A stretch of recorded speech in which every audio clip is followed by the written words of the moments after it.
जय हिंद दोस्तों। पिछली वीडियो में हम बात कर रहे थे कि किसान बिल 2020 में क्या है। आज हम इसकी कमियों व अच्छाइयों पर बात करेंगे तथा आंदोलन की वजह जानने की कोशिश करेंगे। दोस्तों, आज किसानों का माल मंडियों में बिकता है जो कि आड़ती या दलालों द्वारा बेचा व खरीदा जाता है, जिस पर 8 से 10% का खर्चा आता है। अब अगर किसान मंडी के बाहर फसल बेचेंगे तो धीरे धीरे एपीएमसी की मंडियां बंद हो जाएंगी तथा उनमें काम करने वाले दलालों का काम बंद हो सकता है तथा उन लोगों पर रोजगार की समस्या पैदा हो जाएगी। पूरे देश में एमएसपी पर फसल बेचने में सबसे आगे पंजाब के किसान हैं।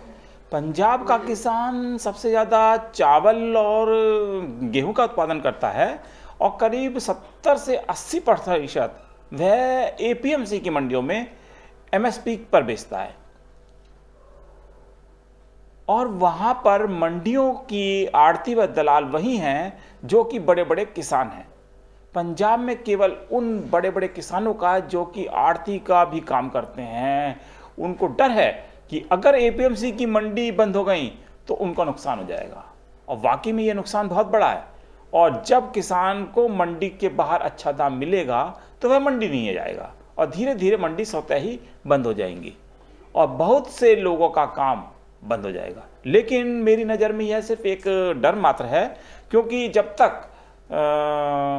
जब एक रास्ता बंद होता है तो दूसरा रास्ता खुल जाता है और दूसरे कानून के तहत वह दलाल और आड़ती किसानों से कांटेक्ट करके फसल खरीद सकते हैं। हाँ, वह बात अलग है कि अब वह अपने दाम पर फसल नहीं खरीद पाएंगे। इस कानून के अंतर्गत सरकार ने फसल पर कोई भी टैक्स नहीं लगाया, जिसके कारण एपीएमसी का माल टैक्स लगने की वजह से महंगा हो जाएगा और इस कारण से भी एपीएमसी की मंडियां बंद हो सकती हैं।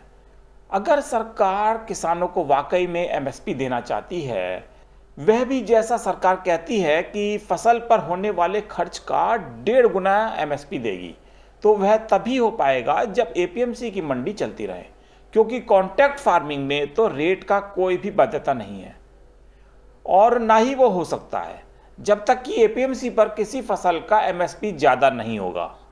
तब तक कॉन्ट्रैक्ट फार्मिंग में कोई भी ज़्यादा प्राइस क्यों देना चाहेगा। इसके लिए ज़रूरी है कि एपीएमसी पर भी टैक्स ना हो ताकि अच्छा और हेल्दी कंपटीशन हो सके। इधर सरकार अच्छा एमएसपी दे, उधर कॉन्ट्रैक्ट में भी कंपनियां ज़्यादा पैसा देने को मजबूर हो जाएं, नहीं तो यह कानून भी केवल पेपर पर बनकर रह जाएगा। कॉन्ट्रैक्ट फार्मिंग के अंदर किसान इतना समझदार नहीं होता कि वह कंपनी द्वारा तैयार एग्रीमेंट को समझ सके।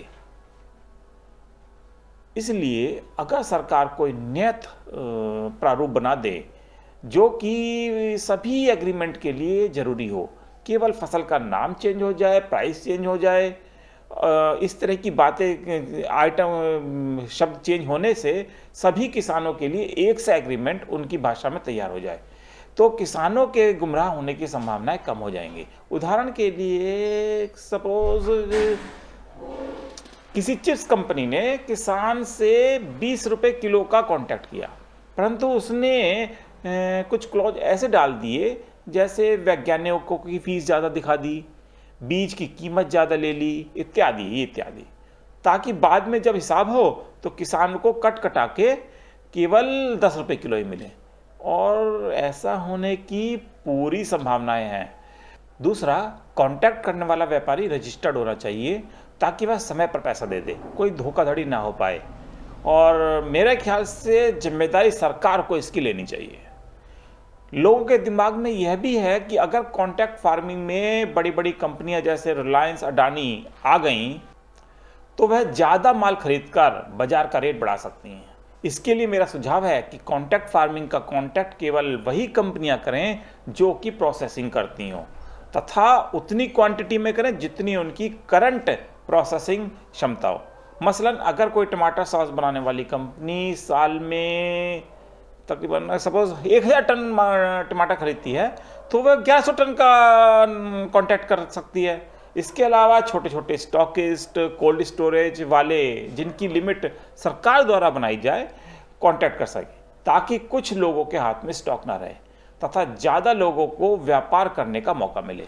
इससे उन आड़तियों को फायदा होगा जो इसी तरीके के ट्रेड में पहले से ही हैं। आवश्यक वस्तुओं के भंडारण में सरकार ने जो लिमिट हटाई है वह प्रोसेसिंग यूनिट के लिए तो ठीक है, लेकिन अगर कोई कंपनी जो कि प्रोसेसिंग ना करती हो, अगर वह पैसा फेंक कर ज़्यादा स्टॉक अंदर कर ले तो रेट बढ़ सकते हैं। मार्केट में इस तरीके से रेट नहीं बढ़ना चाहिए। मेरे हिसाब से तीनों कानूनों में सबसे खतरनाक कानून यही है, जिसका फ़ायदा बड़ी बड़ी कंपनियां उठाएंगी और महंगाई बढ़ जाएगी। किसानों को तो कोई नुकसान नहीं होगा, लेकिन आम जनता को महंगाई की समस्या झेलनी पड़ेगी। अगर किसानों को ज़्यादा पैसा मिले तो भी कोई बात नहीं, क्योंकि किसानों के पास ज़्यादा पैसा जाएगा तो वह ज़्यादा पैसा खर्च करेगा, ज़्यादा पैसा खर्च करेगा तो बिजनेस बढ़ेगा, बिजनेस बढ़ेगा तो पूरे देश में तरक्की होगी। लेकिन यहाँ यह पैसा बड़े बड़े कॉरपोरेट्स को जाने की संभावना लग रही है। मेरे ख्याल से इसमें कुछ सुधार की संभावना है। स्टॉक पर लिमिट तो होनी ही चाहिए। चौथी बात यह है कि किसी भी डिस्प्यूट को समाप्त करने के लिए एसडीएम व कलेक्टर के हाथ में पावर दी गई है। ऐसा हो सकता है कि बड़े बिजनेसमैन व कॉन्ट्रैक्ट के कारण एसडीएम व कलेक्टर का डिसीजन प्रभावित हो सकता है। इसके लिए एक स्पेशल फास्ट ट्रैक कोर्ट भी गठित होनी चाहिए, जो कि 1 महीने में अपना फैसला दे, ताकि किसान का समय व पैसा दोनों बच सके। सभी बातों को गौर करें तो हम पाएंगे कि यह कानून कुछ सुधारों के साथ अपनाया जाए तो बहुत सही है, और सरकार भी कह रही है कि हम सुधार करने के लिए तैयार। परंतु अब 75 दिनों के आंदोलन के बाद आंदोलन का स्वरूप बिल्कुल चेंज हो गया है, क्योंकि उनका कहना है कि बिल वापस ही लेना होगा। यह सरासर गलत है। इन बिलों में ऐसा कोई बाध्यकारी स्टेप नहीं है जिसके कारण कि किसान इन बिलों को माने। किसान इन बिलों के बगैर भी अपना काम जैसा पहले चल रहा था चला सकता है। हाँ, अगर उसे बढ़ना है, आगे बढ़ना है, तरक्की करनी है, ज़्यादा कमाना है, तो वह इन कानूनों द्वारा मिली सुविधा का लाभ उठाकर ज़्यादा से ज़्यादा कमा सकता है। बल्कि मैं तो ये कहता हूँ कि इन कानूनों की वजह से वह युवा जो खेती छोड़कर शहरों की तरफ भाग गए हैं वो वापस आएंगे और टेक्नोलॉजी का यूज़ करके ज़्यादा से ज़्यादा पैसा कमाएंगे और देश को उन्नत व समृद्ध बनाने में योगदान देंगे।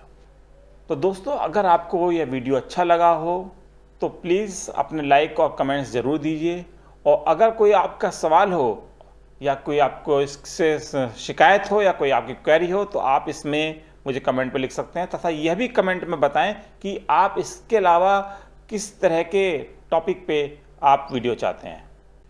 तो मिलते हैं अगले वीडियो में, तब तक के लिए जय हिंद, जय भारत।